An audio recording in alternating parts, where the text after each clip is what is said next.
রাজধানীর জাতীয় চক্ষু বিজ্ঞান ইনস্টিটিউটে ভর্তি থাকা অবস্থায় বিষপান করেছেন জুলাই আন্দোলনে চোখ হারানো 4 যুবক।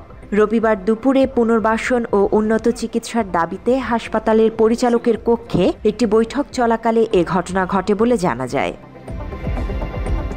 বিষপানকারীরা হলেন শিমুল, মারুফ, সাগর ও আখতার হোসেন। বিষপানের পর তাৎক্ষণিকভাবে শহীদ সোহরাওয়ার্দী মেডিকেল কলেজ হাসপাতালে ভর্তি করা হয় তাদের। বর্তমানে সকলে শঙ্কামুক্ত আছে বলে জানা গেছে। বিষপানের ঘটনা সম্পর্কে জানতে বাংলা এডিশন সোমবার শহীদ সোহরাওয়ার্দী মেডিকেল কলেজ হাসপাতালে গিয়ে আহতদের সঙ্গে কথা বলে। সে সময় জুলাই আন্দোলনে চোখ হারানো আহতরা বাংলা এডিশনকে জানায়, দীর্ঘ 9 মাসেও তাদের উন্নত চিকিৎসা ও পুনর্বাসন বিষয়ে সরকারের পক্ষ থেকে কোনো কার্যকর পদক্ষেপ নেওয়া হয়নি। বিভিন্ন সময়ে দেয়া প্রতিশ্রুতি নিয়েও নানা বাহানা করা হয়েছে। সরকারের পক্ষ থেকে আহতদের চিকিৎসা ও পুনর্বাসনের দায়িত্ব নেওয়ার কথা বলা হলেও তা বাস্তবায়িত হয়নি, যে কারণে তারা ক্ষুব্ধ হয়ে আত্মঘাতী সিদ্ধান্ত নিয়েছে। জাতীয় চক্ষু বিজ্ঞান ইনস্টিটিউট ও হাসপাতালের ডিরেক্টর খায়ের চৌধুরীকে যখন আমি প্রশ্ন করি যে স্যার আমার বাংলাদেশে তো চিকিৎসা শেষ, তো এখন আমারে রেফার করেন, আমি বাইরে ট্রিটমেন্ট করাইতে চাই, উন্নত ট্রিটমেন্ট নিতে চাই।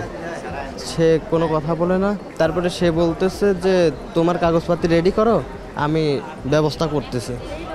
কয়েকদিন যাওয়ার পরে সে বলে যে আমি রেফার করতে পারবো না, তোমার যা ইচ্ছা তুমি তাই করো, প্রেস কনফারেন্স করবা কি পুলিশের কাছে অভিযোগ জানাবা, যা ইচ্ছা তাই করতে পারো। সরকার কিন্তু আপনাদেরকে বলছে যে উন্নত চিকিৎসার জন্য দেশের বাইরে লাগে আপনি রেফার দেন। উনি বলছেন রেফার আমার পক্ষে সম্ভব,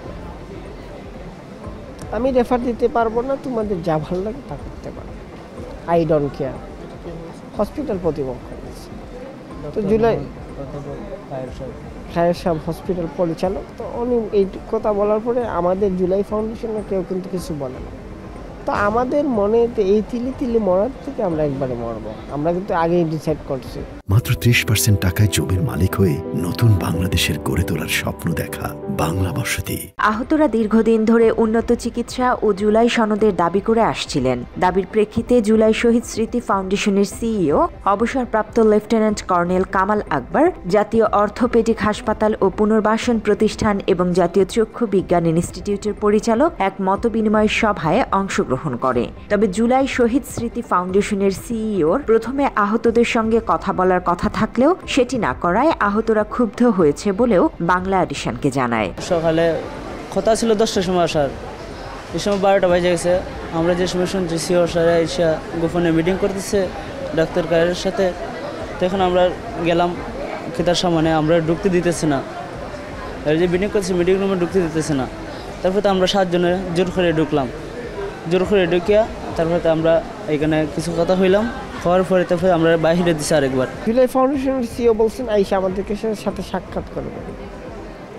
উনি আমাদের সাথে বিগত 12টা হয়ে গেছে, উনি আশা করা 10টার দিকে, 1টা হয়ে যাচ্ছে, কিন্তু উনি আমাদের সাথে সাক্ষাৎ করতে চাচ্ছে না। এখন আমরা খবর পাইছি হসপিটাল কর্তৃপক্ষের সাথে অনেক মিটিং করতেছে।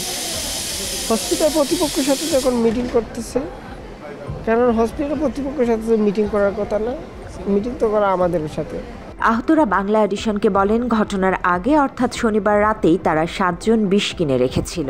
তাদের জীবনের বিনিময়ে হলেও বাকি আহতরা যেন উন্নত চিকিৎসা পায়, এই ধারণা থেকে তারা বিষপানের সিদ্ধান্ত নেয়। পরে আমরা 7 জন বিষ খেতে চেয়েছিলাম, 4 জন আমরা খাইছি, আর 3 জনের কাছ থেকে ওইটার মানুষ আমাদের কিছু আহত বাইছিল, একটা নিয়ে গেছে, কিন্তু আমরা 4 জন খেয়েছি।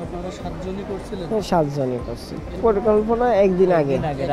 সবার না, আমরা 7 জন মিলে এই সিদ্ধান্তটা নিয়েছিলাম, যাতে যেন আমরা অবহেলিত হচ্ছে, সবাই অবহেলিত হচ্ছে, কিন্তু এরপরে যেন তারা অবহেলিত না হয়। বিষপানের সিদ্ধান্ত নেয়া একজন অভিযোগ করেন, প্রথমে জাতীয় চক্ষু বিজ্ঞান ইনস্টিটিউটের পরিচালকের কক্ষে গিয়ে তারা উন্নত চিকিৎসার দাবি করে, তবে পরিচালক সেটি প্রত্যাখ্যান করেন। এছাড়াও জুলাই ফাউন্ডেশনের পক্ষ থেকে আগে ছাত্রদের সঙ্গে আলোচনা করার কথা ছিল, কিন্তু তিনি তাদের সঙ্গে আলোচনা না করে সরাসরি হাসপাতালের পরিচালকের সঙ্গে আলোচনায় বসেন, যে কারণে ক্ষুব্ধ হয়ে তারা বিষপান করেন। যদি এর কিছু হয়, আপনারা যদি এখন রেফার না দেন, এর কিছু তো হয় দেয়, কিন্তু আপনারা নেবেন। বলছে আই ডোন্ট কেয়ার, তোমরা কী করবে আমরা জানি না, তোমরা এগিয়ে চেষ্টা করো। তারপরে আমরা এই রাস্তাটা বেছে নিয়েছি, বিষ খাওয়ার রাস্তাটা। আমরা সাহায্য বলতে এই পরিকল্পনাটা আমরা রাত্রে নিয়েছি, যে সময় সিও স্যার বলছে আমাদের দাবিগুলো মেনে নেবে। আমরা প্ল্যান করছি যদি দাবি না মানে আমরা এই ডিসিশনে যাব। জাতীয় চক্ষু বিজ্ঞান ইনস্টিটিউট ও হাসপাতালের পরিচালক অধ্যাপক ডাক্তার খায়ের আহমেদ চৌধুরী বলেন, আহতরা অতিরিক্ত হতাশায় রয়েছে। তাদের হতাশা কাটিয়ে ওঠানোর লক্ষ্যে মানসিক ডাক্তারের মাধ্যমে বিভিন্ন ওয়ার্কশপ করা হয়েছে। আহতরা অতিরিক্ত হতাশার কারণেই আত্মহত্যা করার সিদ্ধান্ত নিয়েছে বলে ধারণা করেন তিনি। তাদেরকে বলছে যে বাংলাদেশে যে চিকিৎসা হয়েছিল এর বাইরে তেমন কোনো চিকিৎসা করার কোনো সুযোগ নাই। তো আমার মনে হয় তারা এই ধরনের একটা হতাশাজনক রিপ্লাই পাওয়ার পরে তারাও কিছুটা মানসিক ট্রমার মধ্যে দিয়ে যাচ্ছে। আমি যতদিন আমার এই চেয়ারে আছি আমি চেষ্টা করে যাচ্ছি যে তাদের চিকিৎসার ব্যাপারে যেন কোনো ত্রুটি না হয়।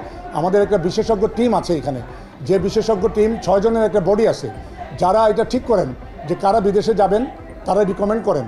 এখানে আমার একার কোনো ইয়ে নাই। অনেকের অভিযোগ আছে, আমি শুনেছি যে আমি নাকি রিকমেন্ড করি না, দেখে তারা বিদেশে যেতে পারছে না। তো আমার আসলে একা কিছু নাই এখানে 6 জনের আমাদের একটা মেডিকেল বোর্ড আছে, তারা সিদ্ধান্ত নেন কে বিদেশে যাবেন, কে চিকিৎসা নেবেন।